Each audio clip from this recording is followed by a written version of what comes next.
Good day, folks. I'm your host of the CSU Honors show, Paul Harmon, with your up-to-date, hard-hitting news. Today, we dig deep into the rising hot topics of national security, privacy infringement, and technology. Now, the issues of security and individual privacy have always been a point of contention here in the United States. Today, the issue is complicated even more by our society's growing dependence on technology. Some of it is obvious. People are constantly using their smartphones to connect to the internet, communicate with other people, and engage in highly important activities such as Instagram, Facebook, and Angry Birds. The instant gratification of connectivity and technology has, to some degree, increased our autonomy as citizens. But it's not all good, folks. Some uses of technology aren't so obvious. Those same cell phones we use to tweet also record our GPS locations. Traffic cameras monitor movement of people and report to government agencies. Internet websites keep track of browsing information and search histories. In 2013, Edward Snowden's leak of a massive surveillance program on the U.S. citizens by the NSA and his subsequent disappearance brought this issue to the forefront of American minds. Can we reconcile the two values of privacy and national security? Should we sacrifice privacy for national security or security for personal privacy? To really analyze this issue, we need to examine the current state of things. And with some answers is our resident security expert and liaison with people, Katie Camp, our first correspondent. Hi, Katie. So tell us, are we being watched? According to the files leaked by Edward Snowden, yes, we are, and extensively. The government collects aggregate information called metadata and virtually all phone records, including text messages. Not only that, but the PRISM program allows the government to access our information from sites such as Google, Yahoo, Facebook, and Microsoft. Holy cow. So you're telling me that the government knows all of that? Yes, and the problem is that the information about government surveillance is classified, and so are the security threats. And so, whether the monitoring is actually helpful or not, we just don't know about it. So you're telling me that we just have to, trust the government? Is there anything in place to hold them accountable? There is a system in place to hold the government accountable. It's called the FISA Court. The FISA Court approves requests to collect and analyze surveillance data on Americans and threats to national security. The FISA Court sounds pretty important, but do you think the American people actually know anything about it? Unfortunately, they don't, and oftentimes people don't even want to know. To really highlight the vacuum of knowledge surrounding privacy and security issues, we took it to the streets to ask some people some answers.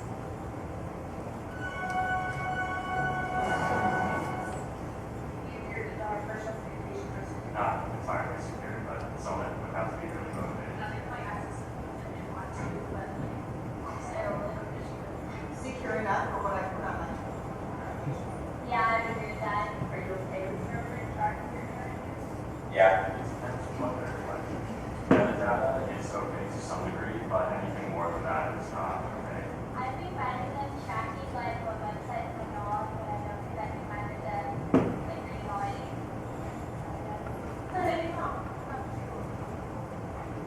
They're being able to track everybody's internet use from their borders. You need like national security concerns on your cyber threats happening all the time, monitoring online activities necessary to install. Do you believe that electronic monitoring is actually protecting us from threats that is taking place then?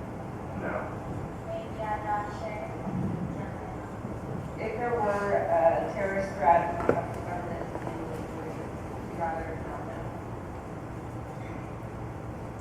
I would like to know that. No, I don't want the government to tell us because of the definition of the terrorist act, according to political science, is something that terrorizes the people. So if the government keeps a threat quiet, it defeats the purpose of the act. There's definitely some people that could handle being told, but I think that there would be much more panic.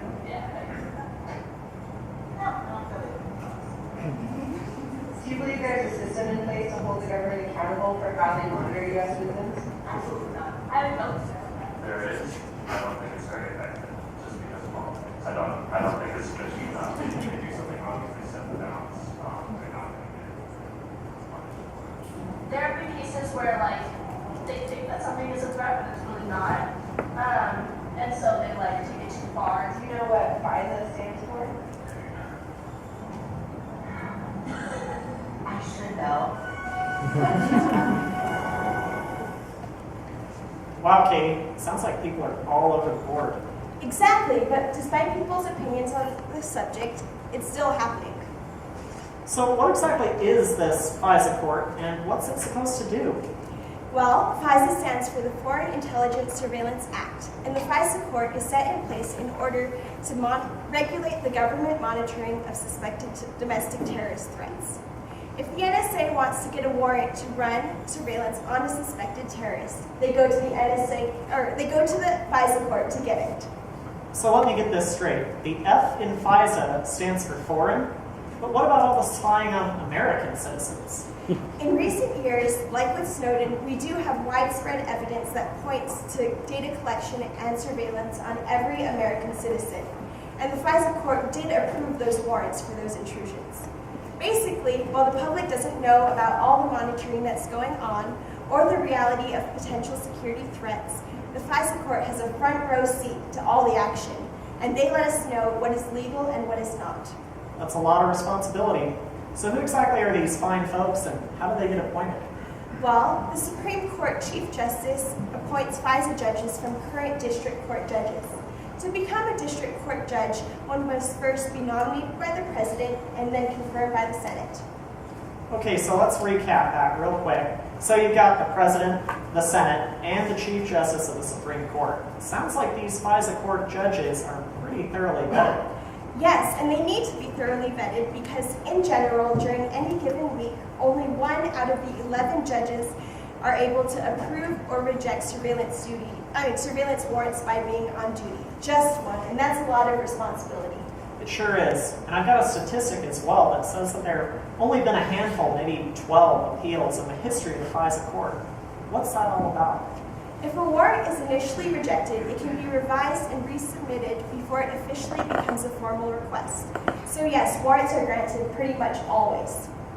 Holy cow. Okay, give me a second here. You're telling me that we may have actually found an efficient government agency here. Well, when you have one person with all the decision-making power, it would seem so. I mean, even the president would be pretty efficient without any forms of checks and balances. Okay, so I think we're getting a better picture of what the FISA court looks like. It concentrates a lot of power in the hands of a single judge during any given week, and there's little oversight over the FISA court itself. And don't forget that this is not a true democratic process. Decision makers are not really held accountable by the public because the public doesn't know those decisions and the consequences of those decisions. Right, just like we all saw in the video here. So this seems a little far from perfect. Do you have any maybe suggestions on how this could be made better?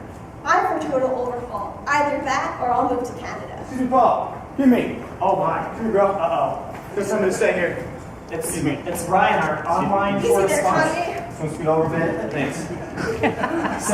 So Ryan, you're our online correspondent on, what is it, contemporary shoe fashion?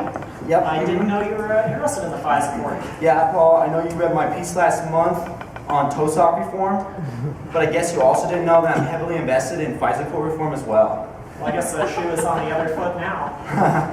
What? Okay, Ryan, feel free to shed some light on the situation for us. Well, we know that we can't reconcile privacy and security, and we also know that we can't prevent citizens from being their data being collected by the government. But we also know that we also can't attain 100% security. So I've kind of come up with a plan of my own to kind of help keep government agencies in check as they use this information responsibly. Okay, so could you describe to these fine folks here what that new platform I pulled something up here. This new platform is going to have great heel support. It's going to be good for people with flat feet who need sweet arch support. Oh, sorry, this is the wrong notes. Let me pull this out. Touchscreen, sweet. Okay, sorry, here it is. So this new FISA court system is actually going to be very similar to the Supreme Court. Let me put it this way. It's like the mini Kit Kat to the real Kit Kat. Smaller. The there's going to be 7 judges as opposed to 11 judges, and the 7 judges are going to have the same 7-year term limit. Now, wait a second here. Wait a second. Let me cut you off there, Ryan. So what you're telling me is to make this court better and more accountable, you actually propose decreasing the number of judges from 11 to 7? I think you better put the shovel down and stick with contemporary shoe reform, buddy. It seems more up your alley. Well, I mean, Paul, I haven't really got to the best part yet. Let's see you dig yourself out of this one. All right. Well, one might say this is where the shoes come off, so to speak. Like I was saying, the new court system is going to have 7 judges, but these 7 judges are going to be on the court year-round. This is very different from the current system, which only has 1 judge sitting on the court during a given week. So this is going to increase the accountability and kind of give a system of checks and balances, because all 7 judges will be on the hearing for every single warrant request.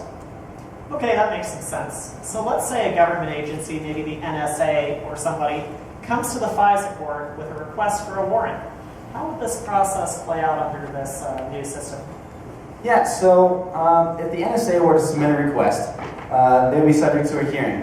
And the 7-person council would oversee this hearing. And they would vote to approve or deny the request. Now, the request is going to have to be approved by a majority 4-3 vote. And this provides another aspect of oversight like we outlined earlier. The current system only has a single judge serving on these hearings. I gotta tell you, Ryan, I like it, but we all know how fast government tends to work. So how would this system avoid gridlock? Great question, Paul. Well, requests will be subject to a screening process before going to the actual hearing. And so bad warrants will be sent back to the government agencies, and good warrants would go on to the hearing. Now, this would reduce the number of warrants actually going to the hearing, which means that all 7 judges, and also all 7 judges will be on the hearing, so they would come down to a majority vote every single time. Sweet, gridlock problem solved. Yeah. But anyway, to be clear, this is the member's full-time job is to be on the FISA court. Not like the system we had before, where only a single judge out of the 11 works on any given week. Anyway, if you'll excuse me, I have some a serious piece on sandal reform I got to get back to, but Katie, back to you. Thank you. Thanks for that insight, Ryan. All right, Katie, what's your take on this idea?